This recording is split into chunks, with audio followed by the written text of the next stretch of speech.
안녕하세요. 하루를 여는 감자 묵상입니다. 오늘은 창세기 19장입니다. 창세기 19장은 처음부터 무겁고 불편해요. 소돔과 고모라의 죄가 얼마나 가득 찼고 하나님께서 그 죄를 어떻게 심판하시는지 적나라하게 보여줍니다.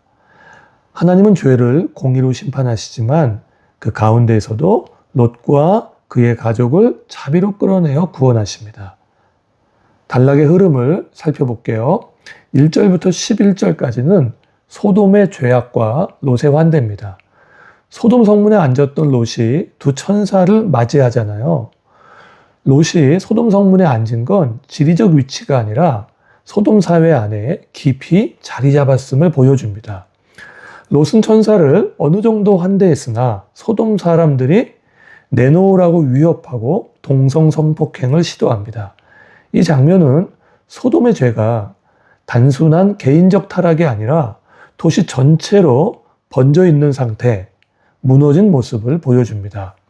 롯은 나그네들을 보호하려고 했지만 딸들을 내어주겠다는 말까지 하면서 가치관이 심각하게 뒤틀린 모습을 보여줍니다. 12절부터 22절까지는 구원의 경고와 롯의 머뭇거림이에요. 천사들은 롯에게 가족과 함께 떠나라고 말합니다. 그러나 사위들은 그 경고를 농담으로 여기고 롯도 지체합니다. 그런데 16절에 복음의 진수가 나옵니다. 롯이 지체함에 그 사람들이 롯과 아내와 두 딸의 손을 잡아 인도하여 성 밖에 두니 여호와께서 그에게 자비를 더하셨다. 우리는 늘 망설이고 지체하는데 하나님의 자비는 지체하지 않습니다. 23절부터 29절까지는 불과 유황의 심판과 소금 기둥이에요. 유황과 불을 비같이 내리셔서 하나님이 소돔과 고모라를 허무셨습니다. 뒤돌아보지 말라고 했는데 뒤를 돌아본 아내는 소금 기둥이 돼요. 이 장면은 단지 뒤돌아봤기 때문이 아니라 롯의 아내의 마음이 여전히 소돔에 있었음을 보여줍니다. 하나님께서 롯을 구원한 이유를 결정적으로 밝히시잖아요. 아브라함을 생각하셨기 때문입니다. 하나님이 아브라함의 기도를 들으시고 롯을 구원하기 위해 역사하셨습니다. 30절부터 38절까지는 롯의 두 딸과 후손입니다. 동굴의 비극, 근친상간이에요. 동굴에 숨어 살던 롯의 두 딸은 아버지에게 술을 먹이고 대를 잇습니다. 장차 모압과 암몬의 조상이 되는데 이스라엘의 대적자가 됩니다. 성경은 이 실패를 미화하지 않습니다. 기록합니다. 구원은 자격 있는 사람들의 이야기가 아니라 은혜가 원인이기 때문입니다. 핵심 메시지를 말씀드릴게요. 첫 번째 메시지예요. 죄는 전염됩니다. 그것도 아주 빠르게 강력하게 전염됩니다. 소돔의 죄는 성적 타락만이 아니에요. 환대의 붕괴입니다. 사람을 보호하지 않습니다. 자기 욕망의 도구로 이용해요. 자기 욕구를 이루기 위한 폭력을 정당화합니다. 더 큰 비극은 공동체가 그 일을 문제로 보지 않아요. 이미 그 공동체의 문화가 됐다는 뜻입니다. 소돔의 죄는 개인의 욕망이 아니라 은혜를 잃어버린 사회 구조의 문제가 되었습니다. 그런데 그런 소돔과 고모라를 위해 기도하는 사람이 있었어요. 아브라함입니다. 아브라함의 기도가 롯에게 구원의 기회와 통로가 되었습니다. 롯은 지체했잖아요.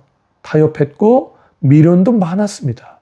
그런데 하나님은 롯을 버리지 않고 끌어내셨습니다. 우리를 구원하는 건 우리의 빠른 순종이 아니라 하나님의 자비예요. 우리에게는 영원한 중보자가 있습니다. 하나님의 자비로 이 땅에 오신 예수님이세요. 하나님께서 예수님을 생각하사 우리를 구원하십니다. 여전히 예수님은 우리의 중보자가 되시고 지금도 우리를 위해 기도하고 계십니다. 우리 함께 그리스도께로 갑시다. 그리스도를 신뢰합시다.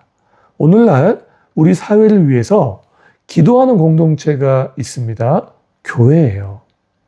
건강한 교회는 점점 더 소돔과 고모라와 같이 되어가는 이 세상에서 하나님의 자비를 경험하게 하는 역할을 하게 됩니다. 감자교회가 이곳에 임한 하나님의 나라를 보여주고 경험하게 되는 문화를 만들어 가기를 소망합니다. 두 번째 메시지예요. 하나님의 말씀이 생각의 습관이 될 때까지 읽고 묵상하고 체화해 갑시다. 오늘 말씀은 하나님의 말씀에 대한 사람들의 다양한 반응을 거울로 삼아서 내 모습을 비추어 볼 수 있어요. 롯은 하나님의 심판의 경고를 듣고도 지체했어요. 모르는 건 아니에요. 그런데 세상이 주는 즐거움이 너무 좋아요. 신앙은 잊고 싶어요. 그러나 저것도 버리고 싶지는 않습니다.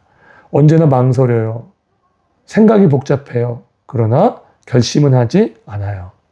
롯의 아내는 미련을 품고 계속 뒤를 돌아보았습니다. 소돔과 고모라의 삶을 건강하게 분리해내지 않고 집착하고 있어요. 자녀들은 농담으로 여겼습니다. 가볍게 여기고 듣고 싶은 것만 들어요. 하나님의 사랑을 말하면 아멘 하지만 심판을 말하면 그럴 리가 그렇게 여깁니다. 우리는 어떤 모습인가요? 하나님의 말씀이 생각의 습관이 될 때까지 붙잡고 묵상하시기를 바랍니다.